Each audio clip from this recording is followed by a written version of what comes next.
Assalamualaikum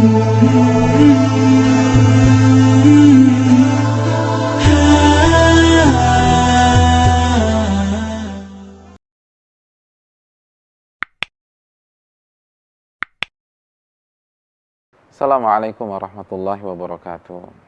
Alhamdulillah wassalatu wassalamu ala Rasulillah wa ala alihi wa sahbihi wa man wala. Saudariku yang dirahmati oleh Allah Subhanahu wa taala.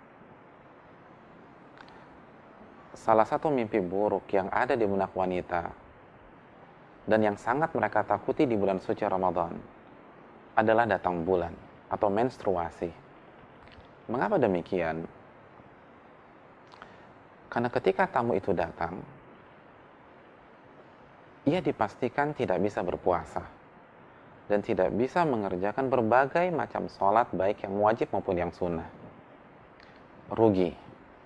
Itu kata yang ada di benak setiap wanita yang bertakwa dan haus akan pahala. Bayangkan, di bulan yang penuh berkah, di bulan yang penuh rahmat, di bulan yang penuh ampunan, di bulan di mana amal ibadah kita dilipat gandakan oleh Allah. Lalu kita nggak puasa, lalu kita tidak bisa sholat wajib, sholat taraweh, sholat duha, sholat lail, sholat witir. Itu yang ditakutkan oleh banyak kaum muslimah yang benar-benar menambahkan gelar takwa di bulan suci Ramadan. Saudariku yang dirahmati oleh Allah Subhanahu wa taala. Namun jangan berkecil hati. Jangan larut di dalam kegalauan. Karena pintu rahmat itu masih terbuka. Pintu ampunan dan keberkahan itu masih terbuka lebar di hadapan kita. Asalkan kita tahu ilmunya. Apa yang harus kita lakukan? Yang pertama, sedih. Ya. Perasaan itulah yang pertama kali muncul secara spontanitas dari dalam diri wanita-wanita yang bertakwa. Ketika dia nggak bisa sholat, ketika dia tidak bisa puasa, ketika dia tidak bisa taraweh. Dan perasaan itu bagus. Karena kesedihan seorang wanita saat dia tidak bisa puasa dan tidak bisa sholat, itu bukti dia beriman kepada Allah Jalla wa'ala. Dan hal ini pernah terjadi pada zaman Nabi SAW. Ketika sebagian para sahabat tidak bisa ikut perang Tabuk karena nggak punya modal, nggak punya biaya untuk berperang. Allah ceritakan bagaimana perasaan mereka di dalam surat At-Taubah ayat 92. Mereka datang ke Rasulullah SAW. Mereka berharap Nabi mereka SAW membawa mereka dan mengikut sertakan mereka dalam peperangan tersebut. Tapi dengan berat hati Nabi harus menolak mereka. Karena dana tidak cukup. Beliau ingin membawa mereka tapi tidak bisa. Allah berfirman menjelaskan tentang kejadian pada hari itu. Nabi mengatakan, la ajidu ma ahmilukum alaih. Mohon maaf para sahabatku, aku tidak punya biaya untuk memberangkatkan kalian. Apa yang terjadi? Tawallau wa a'yunuhum tafidu minad dam'i hazanan alla yajidu ma yunfikun. Mereka pulang dalam kondisi menangis.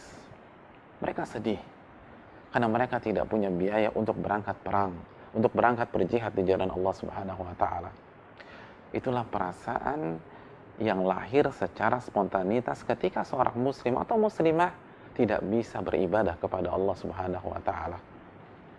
Maka ketika Anda memiliki kesedihan di dalam diri Anda, ketika datang bulan, ketika melihat haid itu datang, lalu spontanitas Anda bersedih karena nggak bisa puasa. Yang terbayang di benak Anda nggak bisa sholat lagi untuk beberapa hari ke depan. Tidak bisa taraweh. Maka bersyukurlah, itu tanda iman kepada Allah Subhanahu wa ta'ala. Saudaraku yang dirahmati oleh Allah Subhanahu wa taala.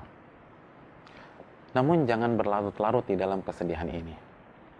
Kesedihan yang lahir dari rasa cinta dan semangat beramal soleh harus menjadi motor penggerak kita untuk merubah kondisi sehingga hari-hari itu penuh dengan pahala.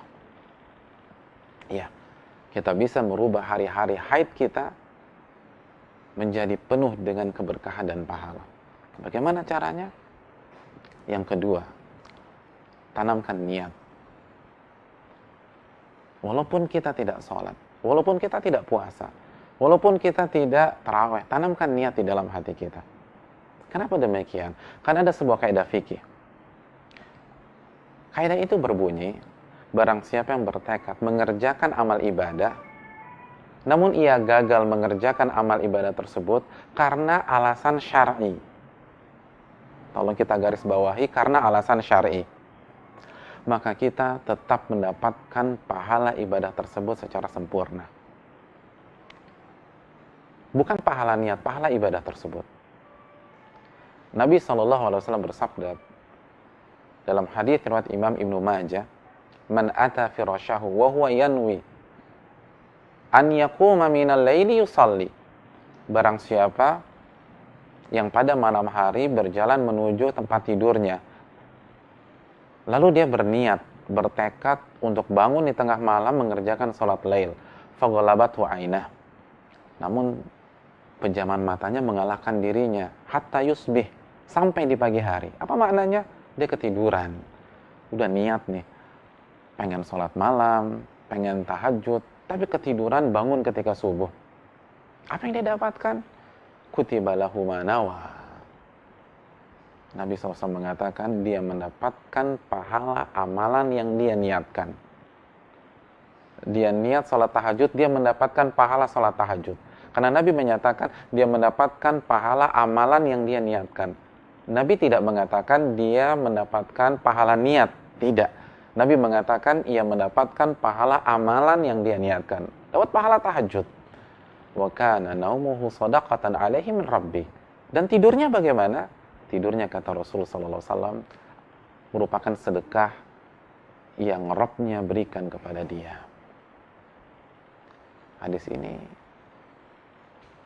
adalah pondasi dari sebuah kaidah, barang siapa yang bertekad mengerjakan amal ibadah lalu ia tidak berhasil mengerjakannya karena ada alasan yang syar'i. Haid adalah alasan yang syar'i, menstruasi bagi wanita adalah alasan yang syar'i. Maka barang siapa dari wanita yang bertekad, berniat untuk berpuasa sebulan penuh di Ramadan, untuk taraweh 30 hari atau 29 hari di Ramadan, untuk selalu mengerjakan sholat wajib, maka ketika dia kedatangan menstruasinya atau haidnya, dia tetap mendapatkan pahala ibadah-ibadah tersebut. Ini luar biasa. Ini yang dilupakan. Banyak wanita ketika haid tidak bermain dengan niatnya. Oleh karena itu, Yahya bin Abi Katsir mengatakan, ta'allamun niyah fa'innaha ablagu minal amal. Pelajarilah tentang niat, karena niat itu seringkali lebih besar dampaknya daripada amal itu sendiri. Orang yang sudah berniat mengerjakan amalan tapi dia gagal mengerjakan amal tersebut, maka dia tetap mendapatkan pahala amal itu. Jadi jangan lupa niat di bulan suci Ramadan. Itu yang pertama. Setelah kita bersedih, jadi yang pertama sedih, yang kedua niat. Yang ketiga, saudariku yang dirahmati oleh Allah Subhanahu wa taala,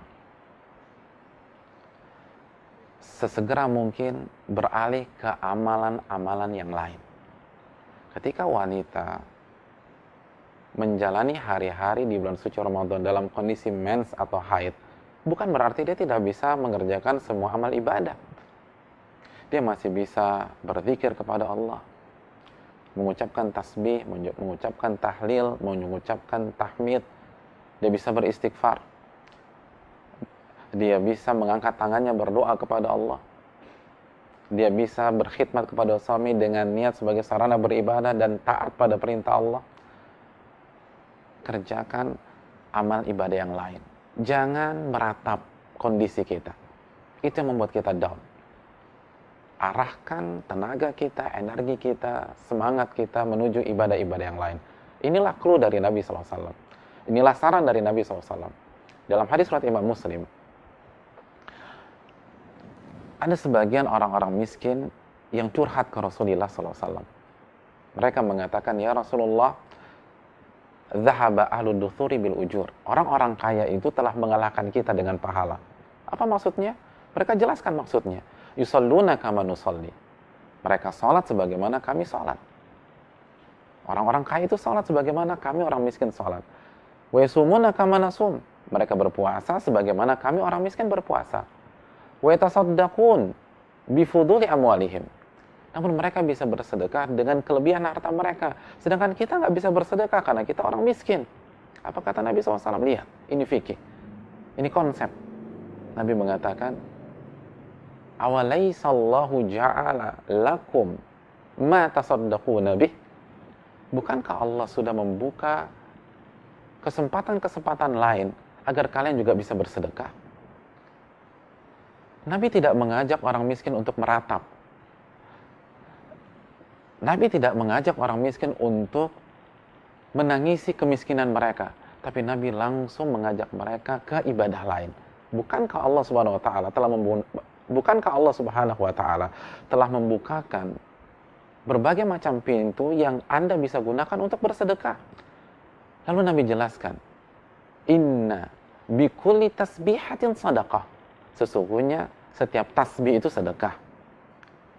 Wa kulli takbiratin sadaqah. Dan setiap takbir itu sedekah. Wa kulli tahmidatin sadaqah. Dan setiap tahmid adalah sedekah. Wa amrun bil ma'rufi sadaqah. Dan melakukan amar ma'ruf itu sedekah. Wa nahyun 'anil munkar sadaqah. Dan mencegah kemungkaran itu sedekah. Wa fi kulli bid'i ahadikum sadaqah. Dan ketika Anda berhubungan dengan istri Anda dengan niat melampiaskan syahwat di jalan yang halal, itu pun juga sedekah. Lihat Nabi SAW mengajak orang miskin untuk fokus ke amal ibadah yang lain, tidak meratapi kekurangan mereka dalam sedekah. Begitu juga dengan para wanita yang sedang haid. Ketika kita nggak bisa sholat, ketika kita nggak bisa puasa, segera perbanyak tasbih, segera perbanyak zikir, segera perbanyak takbir, segera perbanyak istighfar, segera bantu orang, infak, sedekah, apa yang kita bisa kerjakan. Doa kepada Allah Jalla wa'ala. Jangan biarkan hari-hari yang begitu penuh makna itu berlalu begitu saja. Saudaraku yang dirahmati oleh Allah Subhanahu wa taala, yang terakhir. Dan hal yang terakhir ini sering dilalaikan oleh banyak para wanita. Ketika wanita datang bulan, ketika wanita menjalani hari-hari haidnya, camkan baik-baik bahwa ibadah bukan hanya menjalankan perintah. Allah Subhanahu wa taala berfirman dalam surat Az-Zariyat ayat 56, "Wa ma khalaqtul jinna wal insa illa liya'budun." Tidaklah aku ciptakan jin dan manusia kecuali untuk beribadah kepada diriku. Apa tafsir ibadah? Apa tafsir ibadah dalam ayat ini? Al-Imam Mujahid menjelaskan, tafsir ibadah dalam ayat ini adalah li'amurahum wa anhahum, untuk aku perintah dan untuk aku larang. Jadi ibadah itu mengerjakan perintah dan menjauhi larangan. Ibadah bukan hanya mengerjakan perintah sholat. Ibadah bukan hanya mengerjakan perintah puasa. Ibadah bukan hanya mengerjakan perintah sedekah. Namun ibadah adalah pada saat kita menjauhi larangan-larangan Allah. Itu pun juga ibadah.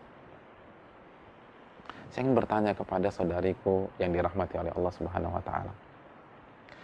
Ketika Anda haid di hari kelima Ramadan, apa larangan Allah kepada Anda? Jawabannya, saya dilarang berpuasa. Maka pada saat Anda tidak puasa, Anda sedang menjauhi larangan Allah Subhanahu wa taala. Karena Allah yang melarang Anda puasa. Ketika Anda nggak puasa, Anda taat kepada Allah, maka itu ibadah. Maka pada saat hari kelima Ramadan kita haid dan tidak puasa, maka kita sedang beribadah pada tanggal 5 tersebut dan kita dapat pahala puasa. Saat kita haid di tanggal 21 Ramadan, apa larangan Allah kepada Anda? Di antaranya, saya dilarang untuk sholat 5 waktu, sholat duha, sholat taraweh, dan seluruh sholat-sholat yang lain. Maka pada saat Anda tidak sholat 5 waktu, Anda tidak sholat duha, Anda tidak sholat taraweh, Anda sedang beribadah kepada Allah. Karena ibadah bukan hanya menjalankan perintah, namun juga meninggalkan larangan. Pada saat wanita haid, jam 11 siang, lalu dia tidak sholat duhur, maka dia sedang beribadah. Lalu masuk waktu asar, dia tidak sholat asar, maka dia sedang beribadah di sore itu. Lalu masuk waktu maghrib, dia tidak sholat maghrib, dia sedang beribadah pada saat itu. Lalu masuk waktu isya, dia tidak sholat isya, dia sedang beribadah pada saat itu. Lalu masuk waktu subuh di keesokan harinya, dan dia lagi-lagi tidak sholat subuh, dia sedang beribadah. Ibadah, ibadah, ibadah, ibadah. Lalu apa yang dirugikan? Apa yang digalaukan? Oleh karena itu, salah satu ulama besar pada hari ini, Syekh Sa'ad Sakhri, ketika ditanya, apakah wanita boleh meminum obat agar dia tidak datang bulan, agar haidnya tidak keluar, apa kata Syekh Sa'ad Sakhri? Saya tidak menyarankan para wanita untuk meminum obat tersebut di bulan puasa Ramadan. Kenapa demikian? Karena nggak ada gunanya. Karena tidak ada gunanya. Apa sih motivasi Anda meminum obat tersebut? Agar Anda bisa berpuasa. Kenapa Anda berpuasa?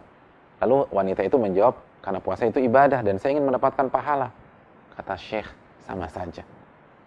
Ketika Anda haid, lalu Anda tidak puasa pada hari itu, dengan niat karena Allah, karena niat bahwa Allah yang larang Anda dan Anda ingin taat kepada Allah, maka hari itu Anda sedang melakukan ketaatan. Anda sedang ibadah. Kalau demikian, buat apa minum obat tersebut? Itu fikih. Itu kecerdasan. Itu ilmu. Apa yang harus digalaukan? Wanita yang haid, pada saat dia tidak berpuasa, dia tidak sholat, dia sedang beribadah kepada Allah. Maka isi hari-hari tersebut adalah pahala, pahala, pahala. Dan kalau dia haid di 10 malam terakhir, maka dia mendapatkan malam Lailatul Qadar. Dengan syarat, dia hadirkan niat. Pada saat masuk waktu subuh, dia niatkan bahwa saya tidak sholat subuh karena taat pada larangan Allah Subhanahu wa Ta'ala. Masuk waktu zuhur, dia niatkan di dalam hati, tidak perlu dia ucapkan bahwa saya tidak sholat zuhur karena taat pada larangan Allah Subhanahu wa Ta'ala. Masuk waktu asar dengan niat bahwa saya tidak sholat asar karena saya taat pada larangan Allah. Adapun wanita yang justru gembira saat tahu dirinya haid karena dia besok bisa tidak berpuasa, dia udah bosan berpuasa. Begitu malamnya haid, dia gembira karena dia bisa bangun jam 8 pagi, tidak harus sahur, tidak harus salat subuh, lalu dia bisa makan bakso kesukaannya di siang hari, maka dia tidak dapat pahala sama sekali. Dia kehilangan hari-hari tersebut. Dan kalau itu terjadi di 10 hari terakhir, mohon maaf, dia tidak akan mendapatkan Lailatul Qadar. Oleh karena itu, saudariku, renungkanlah beberapa hal di atas, maka insya Allah kita bisa tetap bersaing dengan para wanita yang tidak mendapatkan haid. Dan dengan para laki-laki yang secara normal bisa terus berpuasa di bulan suci Ramadan. Semoga ini menjadi bingkisan yang sangat bermanfaat di Ramadan kali ini, khususnya bagi para wanita yang masih menjalani siklus haidnya dalam kehidupan ini, khususnya di bulan suci Ramadan. Semoga Allah memberikan taufik dan memberikan kita hidayah sehingga kita bisa beribadah di bulan suci ini. Assalamualaikum warahmatullahi wabarakatuh.